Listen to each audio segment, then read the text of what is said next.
Shalom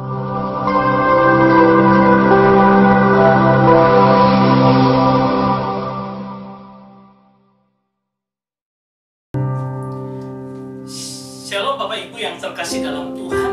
Kita akan melanjutkan pada bagian yang keempat atau bagian 201D. Ya, saya akan mengajak kita untuk melihat seorang sosok daripada Nuh. Bagaimana peran Nuh di dalam sejarah penebusan yang akan kita lihat bersama, yaitu melalui Nuh yang artinya rescuer. Ya, artinya yang memberikan atau penjaga daripada istirahat kita. Itu dikatakan bahwa bahtera itu merupakan anugerah penebusan dalam kehidupan kita. Coba kita lihat bersama.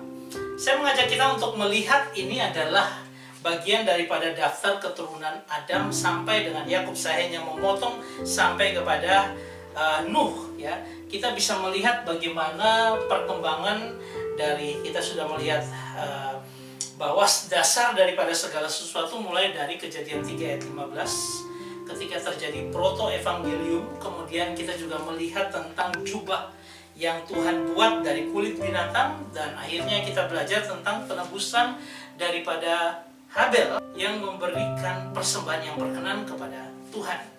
Dan kita belajar Enos, orang mulai mengenal, akan mulai menyembah Tuhan. Dan kita belajar dari Henok pada bagian ketiga lalu tentang bagaimana Henok yang diangkat hidup-hidup kepada Tuhan. Saudara, dari semua itu kita akan sampai kepada seorang yang bernama Nuh, yaitu dikatakan dalam Kejadian 5 ayat 28. Setelah Lamek hidup 182 tahun, ia memperanakan seorang anak laki-laki dan memberi nama Nuh kepadanya, katanya, anak ini akan memberi kepada kita penghiburan dalam pekerjaan kita yang penuh susah payah di tanah yang telah terkutuk oleh Tuhan. Ya, jadi ketika Lamek itu mendapatkan anak, dia memberi nama itu, anak itu adalah rescuer, penjaga daripada kedamaian, sehingga dia mengharapkan bahwa anak ini akan menjadi anak yang dibuatkan di dalam proto-evangelium pada Kejadian 3 ayat 15. Kayaknya kami sudah berusaha dengan susah payah dan akhirnya kita akan mendapat rest, kita akan mendapat damai, kita akan mendapat sejahtera, ya. Nah, di situ dia berpikir seperti itu, sehingga Nuh dikatakan sebagai rest, istirahat dari susah payah selama itu. Nah, ini adalah merupakan penghiburan dari beban yang begitu berat yang dipikul sudah hampir akan 1000 tahun, ya, bapak-bapak leluhur kita. Nah, tetapi ketika di Kejadian pasal 6 itu dikatakan bahwa I will destroy man. Nah, dan Noah ini Tuhan ingin menghancurkan, dan Nuh ini adalah apa? Dia memberikan rest, dia memberikan, artinya dia memberikan sejahtera, dia memberikan damai, dia memberikan istirahat bagi manusia. Nah, ini yang bisa dibaca pada kondisi saat itu. Nah, Kejadian pasal 6 dikatakan pada ayat ke-7, berfirmanlah Tuhan, aku akan menghapuskan manusia yang telah kuciptakan dari muka bumi, baik manusia maupun hewan dan binatang-binatang melata dan burung-burung di udara, sebab aku menyesal bahwa aku telah menjadikan mereka. Jadi memang sudah ada planning Tuhan akan menghapuskan manusia itu dari muka bumi, ya. Sehingga ketika didapati anak, kemudian dia sebut dengan anak itu give rest, memberi damai. Nah, ini dia. Mungkin anak ini adalah anak perjanjian yang akan memberikan rest. Dan ternyata bukan Nuh, tapi paling tidak Nuh itu bisa memberi gambaran kita beberapa hal. Dimana dikatakan pada ayat 8, tetapi Nuh mendapat kasih karunia di mata Tuhan. Nah, semua apa yang dimulai oleh Nuh nanti di ayat-ayat selanjutnya itu didasarkan pada kasih karunia. Karena apa? Allah sudah menunjukkan bahwa manusia tidak bisa berbuat apa-apa. Dia harus membuat pakaian dan mengenakan kepada mereka, ya. Sehingga apa yang dialami Nuh adalah sebuah kasih karunia yang luar biasa. Oke, coba kita melihat dalam Kejadian pasal 6 itu seperti apa. Pada ayat yang ke-8, 9 dikatakan Nuh mendapat kasih karunia di mata Tuhan, ya. inilah riwayat Nuh. Nuh adalah seorang yang benar, tidak bercela di antara orang-orang sesamanya. Dan Nuh itu bergaul dengan Allah, hidup bergaul dengan Allah. Untuk itu saya mengajak kita untuk melihatnya satu persatu. Dikatakan tentang Nuh mendapat kasih karunia. Kasih karunia itu adalah anugerah, itu dalam bentuk hand, artinya grace, Allah yang memberikan segalanya bagi Nuh. Kemudian dikatakan bahwa Nuh adalah seorang yang benar, ya. Nah, kata di dalam bahasa Inggris dikatakan adjustment, orang yang benar, ya. Nah, dalam bahasa Ibrani dikatakan tentang sadik, orang yang benar itu. Artinya apa? Dia benar dalam keseluruhan hidupnya, karakternya itu benar dan tepat, ya, seperti apa yang Allah kehendaki. Dalam perilaku dan karakter dia benar, telah diuji dan dibuktikan oleh Allah sendiri, sehingga Allah yang memberi penilaian bahwa Nuh ini adalah orang yang benar, dari kata sadik itu. Kemudian kalau kita melihat lagi, dikatakan tidak bercelah atau disebut dengan tamim. Nah, kata tidak bercelah atau tamim ini adalah dia perfect, sangat-sangat luar biasa sempurna, tidak bercelah. Dia complete, artinya dia utuh, ya. Seluruh hidupnya utuh dia persembahkan kepada Tuhan. Dan apalagi dia menyelesaikan tugas yang diberikan Tuhan kepadanya sampai selesai. Anda tahu bahwa Nuh harus membuat bahtera selama 120 tahun di daratan, kemudian dengan bahtera yang begitu besar untuk bisa menampung binatang-binatang yang akan dia kumpulkan. Nah, ini juga mau dikatakan bahwa Nuh punya integritas yang luar biasa di hadapan Tuhan. Dia tak bercela dalam pengertian integritasnya, dia komplit melaksanakan tugasnya, kemudian dia perfect. Dia sungguh luar biasa di hadapan Tuhan. Ya. Dapat dikatakan juga bahwa apa yang lengkap atau sepenuhnya sesuai dengan kebenaran dan fakta yang ada. Tuhan melihat seperti itu, ya, sehingga Tuhan berkata bahwa dia orang tak bercacat atau tidak bercela. Kemudian juga dikatakan bahwa Nuh hidup bergaul dengan Allah, ya. Nah, kata bergaul adalah hithalek, ya, dikatakan hithalek, yang sama seperti yang kita sudah lihat pada Henokh, di mana itu adalah intensif reflektif dari kata kerja hitpail, di mana dia berjalan bersama-sama, bergaul yang intensif, di mana ada saling berkaitan, saling intens satu dengan lainnya. Allah bergaul dengan Nuh, Nuh juga bergaul dengan Allah, ya, saling bergaul dan sangat intens. Reflektif adalah ketika Nuh masukkan itu ke dalam hatinya dan itu mengubah akan seluruh hidupnya, dia menjadi orang yang tak bercela di antara orang-orang sesamanya. Ini Nuh yang luar biasa hidupnya di hadapan Tuhan, ya. Nah, kalau kita melihat daripada Kejadian pasal 6 ayat 15 dikatakan begini. Ini adalah merupakan apa yang kita bisa lihat dari kejadian pada Nuh. Beginilah engkau harus membuat bahtera itu, 300 hasta panjangnya, 50 hasta lebarnya, dan 30 hasta tingginya. Artinya panjangnya 300, lebarnya 50, dan tingginya 30.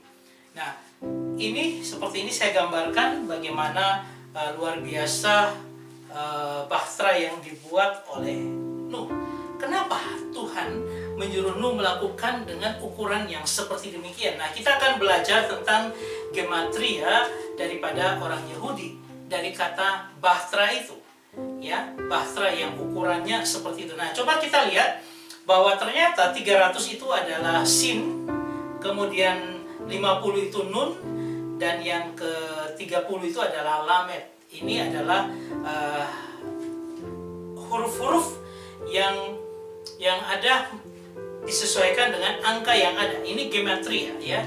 Nah, dari sini kita bisa mendapatkan gambaran tentang kapasitas keselamatan yang Tuhan sediakan, ya. Kapasitas keselamatan pada waktu itu yang Tuhan sediakan. Nah, itu begitu luar biasa sehingga cukup untuk yang Tuhan anugerahkan keselamatan pada waktu itu.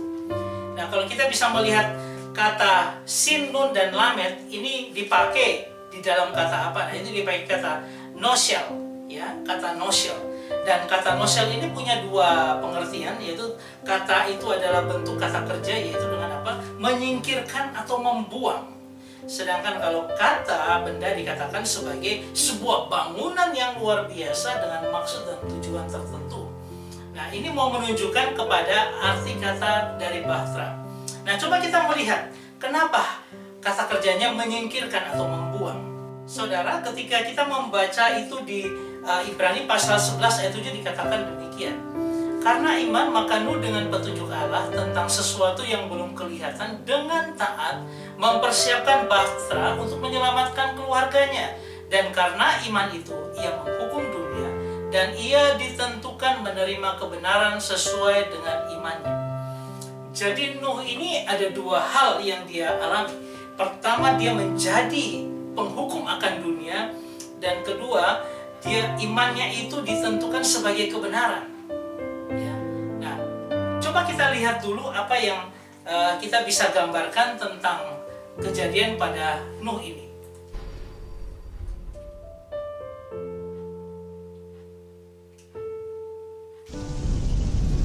Ini adalah film Noah, dimana pada waktu itu banyak orang-orang jahat yang ingin masuk ke Bahtera Nuh, ya, karena waktunya sudah tiba di mana air samudra raya itu meledak seperti itu dan akan membanjiri akan bumi selain daripada hujan, ya, dikatakan seperti itu. Nah, ini adalah Nuh dan anak-anaknya di dalam Bahtera.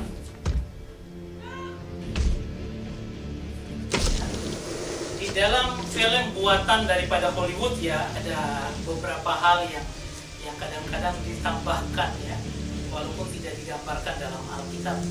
Ini adalah Metusalah yang mana dia matinya persis pada tahun di mana banjir itu terjadi.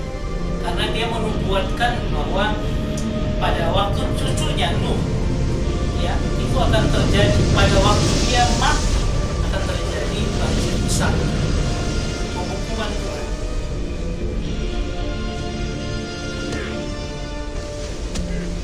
Ketika air bah datang, air samudra raya, sepertinya air itu digambarkan keluar dari tanah seperti hujan yang kembali untuk mempertahankan akan bahteranya. Dan gambaran yang luar biasa bagaimana air itu melanda mereka dan orang banyak mati.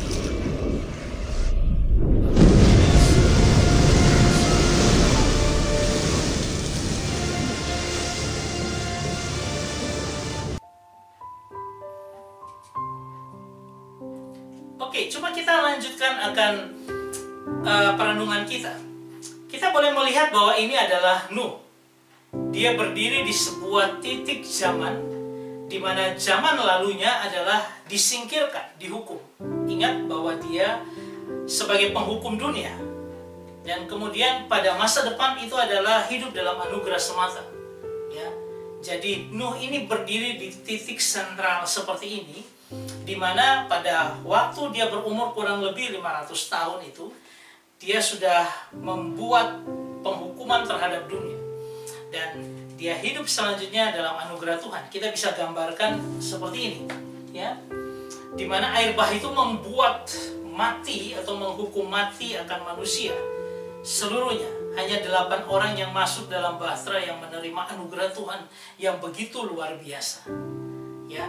Nah, saya mau katakan ini adalah titik di mana orang-orang yang tidak percaya kepada pemberitaan Nuh disingkirkan mati.